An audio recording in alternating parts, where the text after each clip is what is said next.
I really did have a few years of crisis of confidence where I was just like, no, I can't do this. But what I then realized, it was essentially microaggressions and not being in inclusive spaces. And in my book, How to Make Money, I have a chapter called The Myth of Imposter Syndrome. It was like, something needs to exist, let me try and build it. So Amaliah today is a media company for Muslim women. We reach 7.2 million people organically across articles, podcasts, videos, events. We also work with brands, Tesco, Lush, Spotify, Dove. Above all of it, it's a mindset. Welcome to the Bay HQ, where we inspire, connect and guide the next generation of British Asians. If you're watching on YouTube, make sure you hit that subscribe button, and if you're listening on Apple or Spotify, make sure you leave us a 5-star review. Today we have with us Nafisa Bakkar, who is a co-founder and CEO of Amaliah, the CEO of Halal Gems, and the author of How to Make Money. How are you doing today? I'm good, thank you for having me. We've had a nice chat before we start recording here, and I know that you've got a really interesting backstory, but there's so much to cover in this episode, we have to get through it quite quickly. So what I want to know is, when you were growing up, did you ever believe that you'd ever get to where you are today? God, no. I grew up, like probably many of your guests, in a household which was, the expectation was you're going to be a doctor, engineer, everyone knows the story and the expectation. And I did study science as an undergrad at UCL. I studied natural sciences. I loved sciences. I loved maths. I was pretty academic, I would say. I always thought I would go and work for one of the big four, or just that traditional path. And then I very much ended up starting a business thinking, yeah, let's give it a shot, not really thinking it would work out. And so if you told my younger self that I do what I do now, there would just be absolute disbelief. And you've got a lot of confidence now. Did you have that when you were growing up as well, or is that something that's grown over time? Not at all. I think for me, especially with business, I was very aware that there weren't a lot of founders that were women, that were South Asian women, that were Muslim women. And so I constantly took that as a cue of, oh, you're just not meant to do it. That's not your path. Your path is the science and maths and all of that sort of stuff. And it took me a while to really find my own stride and be like, actually, I deserve to take up space here and I am as competent and I can build a business. I really did have like a few years of like crisis of confidence where I was just like, no, I can't do this. Even when we joined an accelerator called Ignite, I was the only female CEO, only woman of color. We would meet investors every single week on a Wednesday. We'd do like speed networking. Out of 100, 2 were women, the rest were white men. The women were 2 white women. So constantly I was getting these signals of like, you're in the wrong place. Like you're lucky to be here. And some people might call that imposter syndrome. But what I then realized is actually it was essentially microaggressions and not being in inclusive spaces. And in my book, How to Make Money, I have a chapter called The Myth of Imposter Syndrome. And I realized that I was turning up into spaces feeling like an imposter because I was being treated like one. It wasn't because I didn't deserve to be there. It wasn't because like I wasn't as good and things like that. And so I really had to build my own confidence to be like, no, I can like build a business. I can raise money, because everyone around me at the time were, white tech bros raising money. And I was like, raising money? Like what the heck? And so I really, really had to work on my confidence to get to where I am now, where I'm like, yeah, I can like go toe to toe with you if you need to. What's interesting to me is if you felt like you didn't belong in these places, What made you go anyway? Like what made you become a founder if you feel like you didn't belong or you had this outsider mindset, but you still did it? Yeah. What helped you overcome that barrier? I think the first thing is like, I never really intended to start a business. I just realized there was something that needed to exist. I actually really love working for other people because I feel like you get to learn so much. And I kind of was like, let me just like put one foot in front of the other. I know it sounds stupid, but I almost hadn't connected the dots of like, this is going to be a business. It was like, something needs to exist. Let me try and build it. So I went on a coding course with founders and coders who are incredible. They help you become a junior developer within like a couple of months. And I was like, okay, that's my first step of, I want to build something. Let me learn how to build it. And so I was never thinking about where could this be? Like, how would I make money from it? All those things. I was just like, I've just got to like tiptoe, take step by step. And I guess it's one of those things where you just start finding momentum. And I left my job. So I graduated, started a job, did the job for a year. In that time, I was like working on Amaliah, trying to build it. I'd already done the coding course. And then my manager, Tim Barnes at the time, he was like, he was really supportive of entrepreneurs and people trying to start something out of university. And he, after a year, was like, oh, like, I'll give you a promotion. You can have another job, blah, blah, blah. Because my contract was only a year. And I just had a moment and I was like, if I take that job, is it actually bringing me closer to building this thing? Or is it taking more time? And I just said to myself, I'm just going to quit, give myself 3 months, which is not a lot of time, see what happens in 3 months. If I can like actually take this somewhere legit, I'll carry on. If not, I'll just go get a job. And honestly, the reason I was doing it is just so I could say I tried, not because I actually thought something would come from it. And then in those 3 months, I got onto this Digital India Tech Scholarship thing, did that. Then I got into an accelerator, which is 3 months, gives you 30K full time. And at that point, I'm like, right, we're on a roller coaster, just got to keep going now. And so I was never thinking like in a year's time, I was just like, let's just see what putting one foot forward does. And it honestly, it just snowballed from there. So it's interesting you said that you're doing it because it needed to exist, right? Yeah. And some people listening right now might not know what Amaliah is. Yeah. So why does Amaliah need to exist? Why is it so important? So Amaliah today is a media company for Muslim women. And we reach 7.2 million people organically across articles, podcasts, videos, events. And we also work with brands. So Tesco, Lush, Spotify, Dove, who want to reach our audience. And if you think about in the context of media, the general media, not inclusive, negatively portrays Muslims. I think it's something like 69% of articles in mainstream media portray Muslims in a negative light. There's all these very damning stats. What that does, it slowly infiltrates what you think of yourself, your own confidence, your own identity. And so we just knew that there needed to be a space that existed for Muslim women. And I always say I was naive enough to think I could build it. And today, you know, like, for example, we have a book club that happens every month. And I think for me, the book club is the epitome of what Amaliah is. Incredibly diverse, intelligent women, ages 18 to 40. It's their safe space of being able to talk, of being able to discuss books, loads of different opinions. You know, we have loads of articles. We've had so many people that have messaged us over the years and said, because of Amaliah, for example, I was able to ask for a prayer space because it's that confidence and identity, right? And I feel like a lot of people of color have a crisis in confidence, which is what we spoke about, because there's no space for them to build their full self. We're constantly within white spaces, which can make you feel very unseen, which we know, you know, within workplaces, there are penalties on different groups of people. And so I just think for this community, it was really important to have some sort of infrastructure that is just for them. And it's incredible like how diverse Amaliah is now, right? You said there's articles, book clubs, podcasts, everything. Yeah. But like when you started out, like, what was the vision? Because did you have to pivot? Was there any places where you thought this is what Amaliah was going to be and then now it's ended up something completely different? How's that journey been? So we actually started as a fashion site. And this was when I was in uni. I realized that there was a clear need for Muslim women who wanted to look good and wanted to cover, right? And at the time, it was like 2015, the Muslim pound was a big thing. Modest fashion was worth $300 billion, blah, blah. So timing was really good on our side. And I was like, okay, we need a curated place to make it easier to shop, right? And so that's what was the first version of what I built when I learned to code. And that's what we raised money off as well. And then we had a blog and the blog was doing really well. And we'd have like all sorts of Muslim women saying, oh, can I write? And we were just doing the blog as like content marketing to push to buy clothes. And then it was one of our investors who was like, you're a media company. And we were like, what do you mean? I didn't know what media was. I didn't know how you make money from it. I didn't know anything about that industry. And he was like, you're a media company and the way you can make money is working with brands. And I'm still like, don't get it. Why would they want to spend with us? And then so the summer of 2017, so we raised money in the summer of 2016.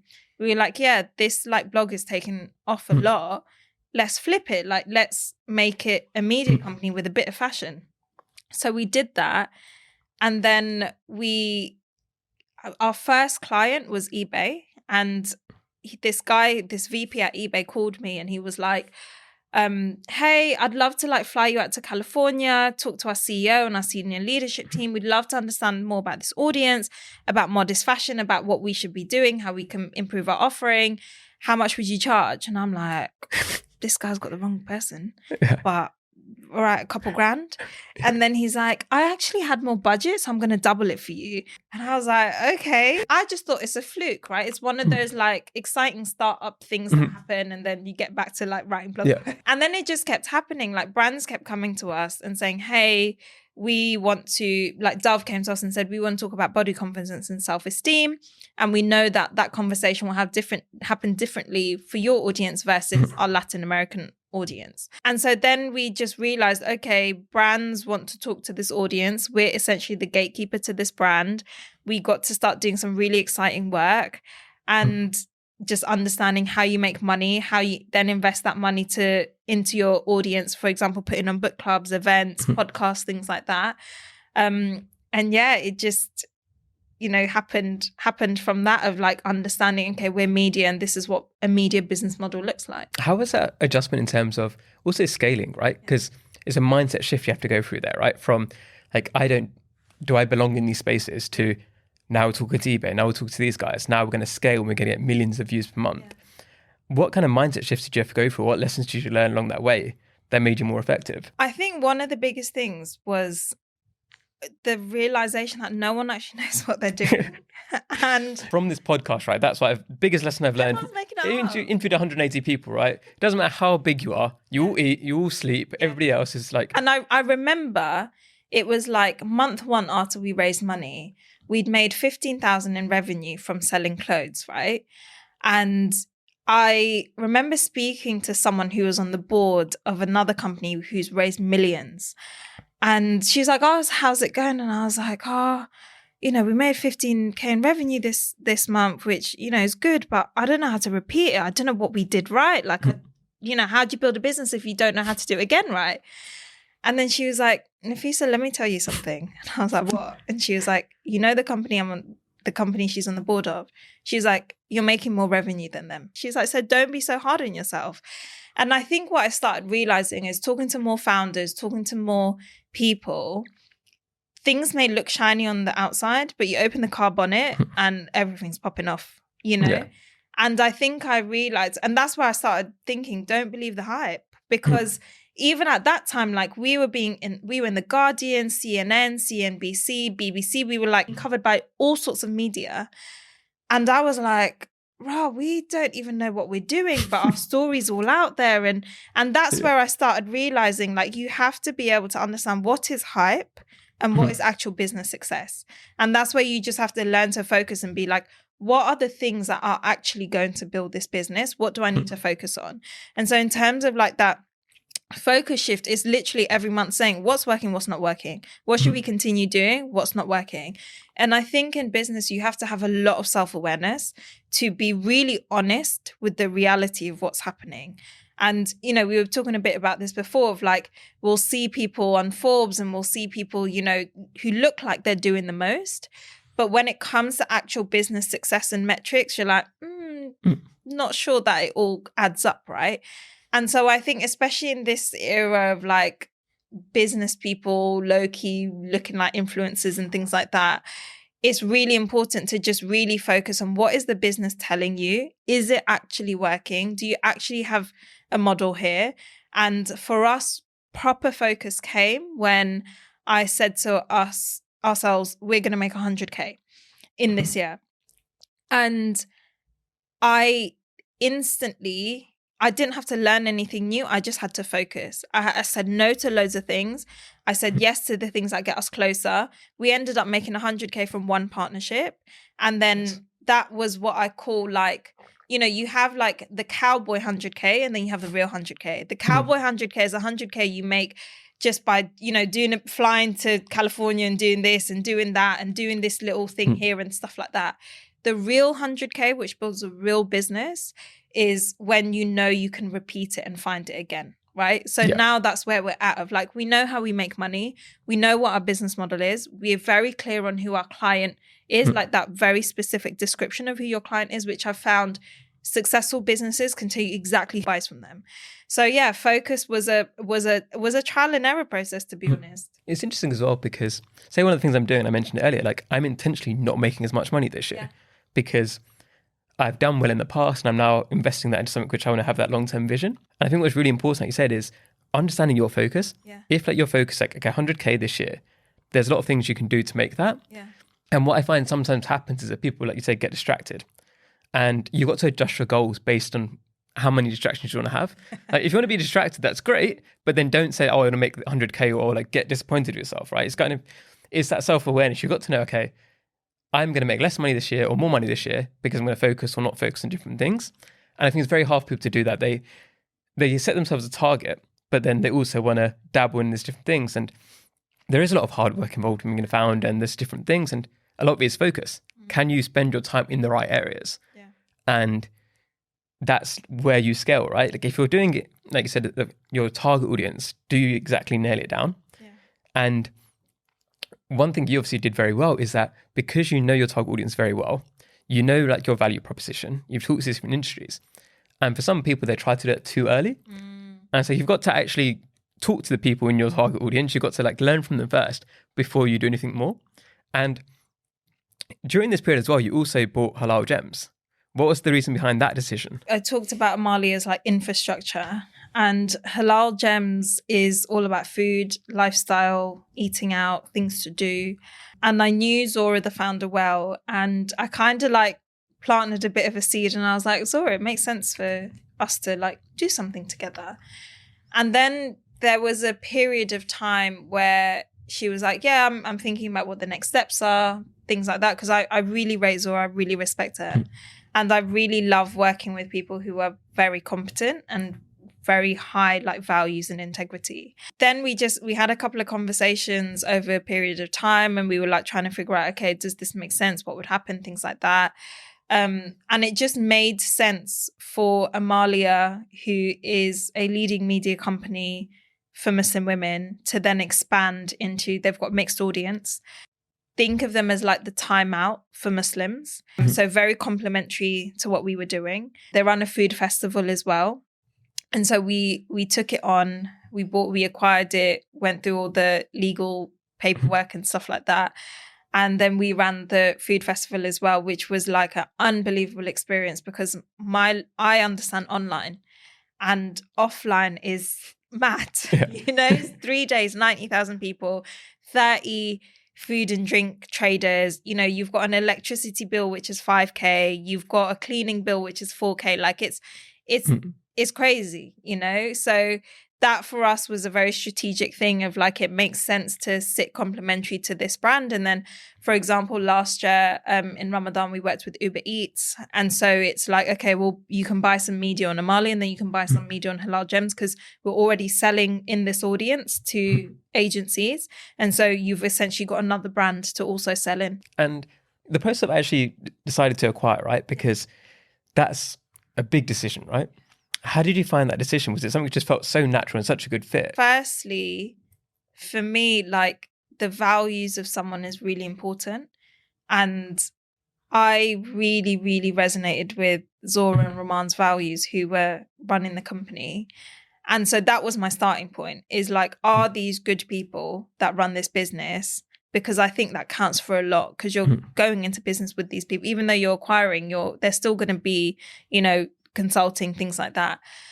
And then secondly, it was kind of like why not? Like, you know, like that thing of, I think I grew into my ambition and I grew into my confidence. And this was part of that. This was like other people do it. Why can't we? You know? Yeah. And so I think it felt very right. I'm a very much like go by your gut feel. And it felt very right. I spoke to like a couple of my investors. I spoke to other people. I often like will make a decision and then try and seek as much soundboarding and advice and be like, look, rip it, like tell me if it's, and so it all sort of was aligning, and I was like, yeah, this is a good decision for us. So yeah. And what have you enjoyed most about taking Halal Gems on? Is it the in-person events, or what's the kind of experience you've had that really stand out to you? For me, it's really being able to have just a platform that's dedicated to enjoyment, fun, and going out. Because I think sometimes when you're building something for minority audiences, especially media, it can sometimes feel, when your contrast is, oh, media isn't very nice to this audience, it can feel like you're doing quite a heavy job. And I just love the lightness of Halal Gems. Like when we talk about ideas and things for that, we were like, oh, we'd love to do a series where we take people take their mums to restaurants that are from their culture, and then we basically get their mum to rate the restaurant. Yeah. But I just like the lightness and the fun. And I think sometimes when you are doing something with a marginalized audience in mind, you can very much get caught up in the stuff that isn't fun. And what I mean by that is, like, I remember reading a magazine, and I can't remember, it was one of the, like, Sunday inserts or whatever. And the magazine, the guy had written about how this was a full page spread. I remember it so vividly. And he had written about how his Uber rating as a passenger was 4.6. And how he jumped into an Uber and the driver was like, oh, have you vomited in a car before? Or have you like left Ubers waiting? And this guy's like, no, like, why, what's going on? And he's like, why is your rating 4.6? And he's like, why, is that low? And he's like, yeah, like it should be 4.8. And the whole article is about this guy going on a journey of trying to understand why his Uber rating is 4.6.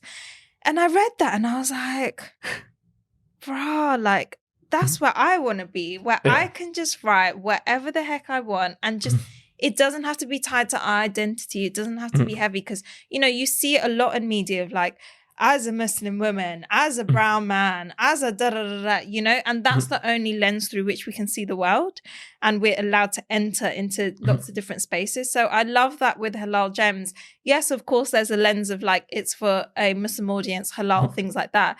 But ultimately, it's about how do we have fun and enjoyment, basically. And one of the things you said about media as well, right?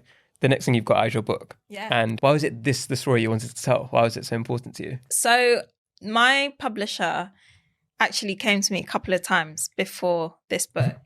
The first time I was like, it's too early. I haven't learnt enough in business. It'll just be like, it'll be more beneficial for me rather than for the reader. Yeah. And then the second time I was like, not really interested in what the like theme was. And then the third time I was like, do you know what? It was post-pandemic. I was like, I've learned quite a bit. We're still here. Most businesses die after 5 years. So I was like, we're doing something. And I felt like I had learned such an incredible amount.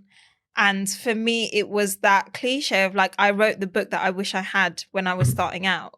And so the book for me, what was really important is that it held its own ground as a business book. It's not a book for women. It's not a book written by a woman of color. Of course, that lens is in there.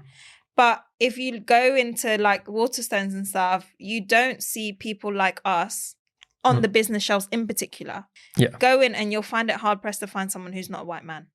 And I knew that I had loads of experience of building a business that was not like, I didn't have any industry knowledge. I didn't have any capital. I didn't have a rich uncle to give me 200K. I didn't have a network. I didn't have the skills. I literally was just like, yeah, I just want to do this. And I think there are so many people like that. And I see business as a really incredible vehicle for transformation. What it asks of you as a founder and a person is unbelievable. What it can do for you as a person, unbelievable. What you can do for others in terms of once you've built a business, whether it's, for Muslim women or whatever the business is. I love business. And I just loved that I had the opportunity to sit down and think, what is it that I think about business? And what I really wanted the book to do is, the title's a bit tongue in cheek. It's how to make money because, you get all these like ebooks, millionaire mindsets being like, comment like ready and you'll get my 6-figure ebook. And I kind of wanted to play off that because once you open the book, you see 16 chapters that are really honest, right? And they're honest. And I talked to loads of different founders. I talked to like the founder of Shazam. I talked to the founder of Chicken Cottage because, Shazam is a story that is well documented, got acquired for 400 million by Apple, built something way ahead with their time. One of those like rock star Hall of Fame stories. And then you've got Uncle Khalid, who started Chicken Cottage after working for KFC. He came as a Pakistani immigrant. He was like, do you know what? We need a halal version of this. Now we take for granted halal chicken shops, but Uncle Khalid was the original boss man. OG, right? yeah. Yeah. And I wanted to really thread in those stories because I think businesses are started by people from all sorts of backgrounds. And I wanted to understand why. And the reason why is because business is basically just asking a series of questions. How do I build a media company? How do I make money from it? How do I hire well? How do I create content? How do I get content sponsored? For a chicken shop, how do I get a lease? How do I find suppliers? Yeah. And the reason why it's so many diverse people that start businesses is because we all just ask different questions, right? And we're constantly asking. I'm asking questions now, right? I'm asking questions of like, what do we want to achieve in the next 5 years? What's the big thing we want to do, et cetera, et cetera. And so I was just really obsessed with making sure that people understand that there isn't one size that fits all in terms of who starts a business, which is what I thought when I started out. I was like, I'm not like these guys. I'm not this tech bro. Like, how can I do it? And there is a methodology. Above all of it, it's a mindset. And no one can teach you that mindset. You either really want to do it and you're going to go through the pain and the struggle of it, or you're not, right? And so it isn't for everyone, but it is for more people than we think it is. One of the interesting things you brought up there as well about how, so both of us run organizations that are about a specific niche. And I intentionally, when I was coming through this world, tried not to niche down into like ethnicity or anything like that. But what I realized is so many people then who reached out to me are from that same ethnicity. And I always had this problem of like, I never saw it as I'm not going to do something because nobody who looks like me has done it. But it's such a huge thing for so many people.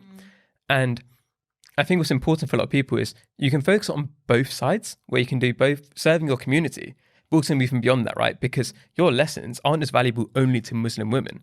They're valuable to everybody else as well. Yeah. And I think it's important for some people to step up and believe, like, yes, the people in my circle trust me, but also I have value to give people from any background, like white men, wherever they are, all across the world, right? People can get value from your book. And how is that step for you? So the other day I got an email from this guy in Canada, and he was like, I'm a 69-year-old white male and I've read your book. And I was like, oh my God. Sometimes I feel like our generation over egg being a victim of our identity. And I think that actually intellectually stunts us, because then what you create, what you do, what you are sits within that book. And I see this particularly in books and publishing, right? Of like, and it's not just us, it's also the white gaze of what white people want to commission. They need us to sit neatly in the identity box, which is why when I talked about the Uber article, it's like, that was nothing to do with his identity. So I think it's difficult because we're constantly boxed in. Like, it would be a dream for publishers to have my book, branded as the South Asian girl boss, right? But I intentionally wanted it to be almost agnostic of like, this is a business book and it happens to be written by Muslim women of color. And so I think sometimes when you find yourself in that place, in that dynamic, you have to really fight through and be like, is my identity lens important here? And is it the thing I need to lean forward with? And then like final question in your book is there a chapter which, obviously you've done so many interviews that people always ask you the same questions. Yeah. What's a chapter you don't get to talk about enough that you'd like to highlight? It's the chapter called How to Get Really Good at Sales, because so many people close up at the thought of sales when ultimately sales is the life and blood of a company. I am an introvert. I cringed at the concept of sales because I thought of like a sleazy car salesman. And then I realized actually there is a way to sell that is aligned to your personality type, to how you want to do business, not how you think you should do business. And so I think a lot of people are missing out on making money purely because they don't know how to get really good at sales. And have you got like one tip you can drop us? The biggest tip, especially if you're starting out and you're not sure how you're going to make money, is really listen. Listen to what the potential client or customer is saying, because sales is then responding to that. You know, they have a hope and you're basically saying, I can solve that hope or need. And you only know the hope and need if you really listen to what they're saying and what their hope is. So yeah, it's about almost like the art of conversation. And one of the things we're going to do now, right, me and my co-founder, is we're just going to talk to random Asian people on the street. And we're like, hey, we've got this thing that we're doing about this, this and this. Like, what do you think of it? Like, what's something that you need? What's something which we can deliver? And I think sometimes people don't like to do those kind of conversations. But if you don't know, you don't talk to your target audience. We get the learning, Yeah. But we're going to have to move on to quick fire questions. I could talk forever with you. So the first one is, who are 3 British Asians that you'd love to shout out, who you think are doing incredible work? Zara from Delicious, who is a skincare brand, started in the pandemic. Love her. Shazia Salim, who is OG because she started the first halal ready meals in Sainsbury's. This is like 10 years ago. She now is, you might know Nala's skincare from Crept. She was behind that. Just love her. Incredible. So values led. And then my final one, I'm going to say Saima Khan, founder of Hampstead Kitchen. She used to work for Warren Buffett, and then she started her own private bespoke luxury dining catering business, and her story is really incredible. Awesome. Yeah, it's 3 people I haven't heard of as well, which I love, because sometimes you hear the same names. Like, it's always good when I hear like new people that I can go and check out and like learn from as well. Second question is, if people listening right now want to reach out to you, what should they reach out to you about? Reach out to me about something specific you need help or advice on when it comes to building a business, starting an idea. You know, if you're in that struggle phase of like, it just feels too hard and it shouldn't feel this hard. So yeah, I'm always open, and read my book as well. And I guess on the flip side, what's something you need help with right now? So I really want to start doing a lot more things offline. A lot more events. So people who want to collaborate, people who want to sponsor events, all things events, basically. Perfect. And then, so great to have you on today. Have you got any final words to the audience? If you are sitting on an idea or sitting on like a life decision, my final thing would be always try and make a decision from a place of hope, not from a place of fear. Because usually when you make it from a place of hope, it eventually turns out okay. When you make it from a place of fear, it's usually not always what you really want to do.